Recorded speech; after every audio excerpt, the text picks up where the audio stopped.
तो जगन्नाथ जी का रूप देख के राजा बहुत चकित हो जाते हैं और हैरान हो जाते हैं कि ऐसा आधा अधूरा रूप क्यों है।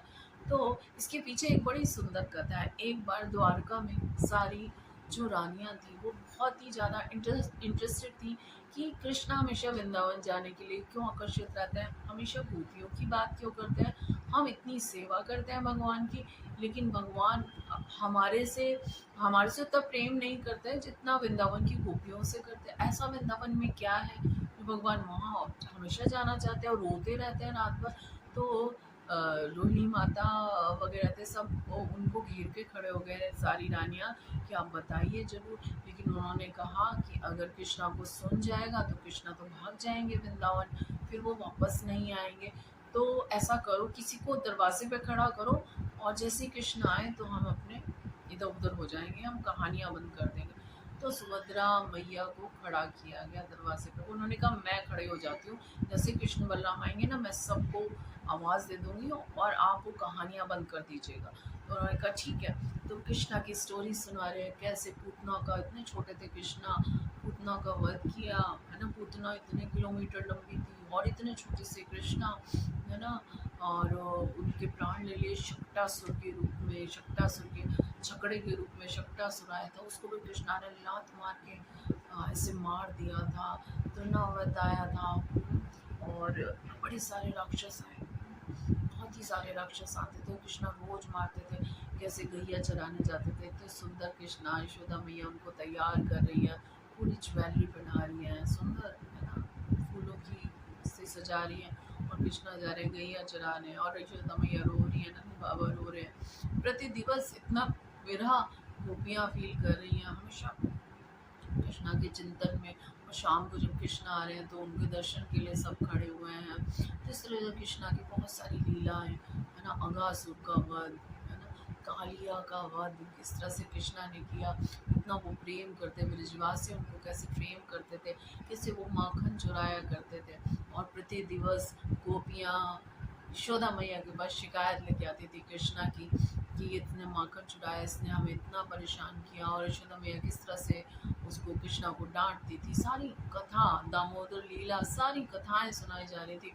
और ऐसा सुनते सुनते सुभद्रा मैया इतना उसके अंदर डूब गई है ना, इतना आनंद में मग्न हो गई कि उनकी आंखें बड़ी बड़ी हो गई। जब कभी भी हम आश्चर्यचकित हो जाते हैं, कोई बड़ी हैरानी की चीज़ देखते हैं, हमारी में आंखें ऐसे बड़ी हो जाती हैं और हमारे हाथ भी ना, हाथ पैर, हमारी बॉडी एकदम शिथिल पड़ जाती है ना। तो ऐसे एकदम ऐसे हैरान रह जाते हैं, ऐसे हो जाते हैं, अवाक रह जाते हैं। तो ऐसे सुभद्रा मैया ऐसे रह गई थी, उनके हाथ भी चिपक गए, उनकी बॉडी गोल हो गई, आंखें एकदम बड़ी बड़ी हो गई प्रेम के कारण। और इतने में कृष्ण बलराम उधर से आए और सुभद्रा मैया को तो कोई सुध-बुध ही नहीं थी अपनी। तो सुभद्रा मैया कुछ बोल ही नहीं पा रही थी, उन्होंने देखा भी नहीं हो कृष्ण बलराम आ गए, सुभद्रा मैया के कंधे पे हाथ रखकर ऐसे झांकने लगे। तो देखा उनकी ही कथाएं हो रही हैं, उनकी ही कथाएं सारी हो रही, सारी लीलाएं सुन रहे अपनी। और उनको सारा वृंदावन का सारे दृश्य याद आ गए। ऐसा लगा कि वो उसी समय पर पहुंच गए हैं और वही लीलाएं खुद कर रहे हैं। और ऐसा सोचते सोचते कृष्ण बलराम को बहुत हैरान रह जाते, एकदम रोमांच में है ना। जो हमें कोई याद ऐसे आ जाए, ऐसे पुरानी कोई बहुत आनंद वाली कुछ याद आ जाए तो हमारे रोमांच हो जाता है हमको भी। तो कृष्ण और बलराम उस प्रेम में विवल हो गए एकदम, वृंदावन के प्रेम में। उनकी आंखें भी बड़ी बड़ी हो गई, उनके हाथ पैर भी शीतल हो गए। तो बिल्कुल ऐसे हो गए जैसे जगन्नाथ जी का रूप है ना। तो ये रूप इसी रूप में और एकदम स्थिर हो गए है ना। तो तभी नारद जी वहाँ से जा रहे थे और उन्होंने देखा भगवान जगन्नाथ जी के रूप में और उन्होंने प्रणाम किया भगवान को और उनकी बहुत ही स्तुतियाँ गाई और भगवान से प्रार्थना की, भगवान आपका ये जितने रूप हैं, आपने इतने अवतार लिए, इतने रूप आपके हुए, लेकिन कलयुग में ऐसा कृपालु रूप मैंने आज तक नहीं देखा। भगवान इसमें तो आप सिर्फ प्रेम ही दे रहे हैं, सिर्फ आप कृपा ही दे रहे हैं सबको। और तो फिर नारद जी ने प्रार्थना की, भगवान कलयुग में ये रूप आपका सबके लिए आना चाहिए, सब पर कृपा करें, हर जीव पर, चाहे पशु हो चाहे कोई हो, उस पर कृपा करें। तो इस तरह से जगन्नाथ कृष्णा ने कहा कि ठीक है नारद जी, ये रूप जरूर आएगा, आप प्रार्थना कर रहे हैं तो ऐसे इस राजा इंद्रदुम्न आएंगे जो अवंती राज्य में होंगे, वो ही ये विग्रह मेरे बनवाएंगे। और इस तरह से यही रूप जगन्नाथ जी का जो हम आज देखते हैं वो भगवान का कलयुग के लिए है ना सबसे कृपामयी रूप है। इस रूप में भगवान कृपा ही बरसा रहे, कृपा ही बरसा रहे।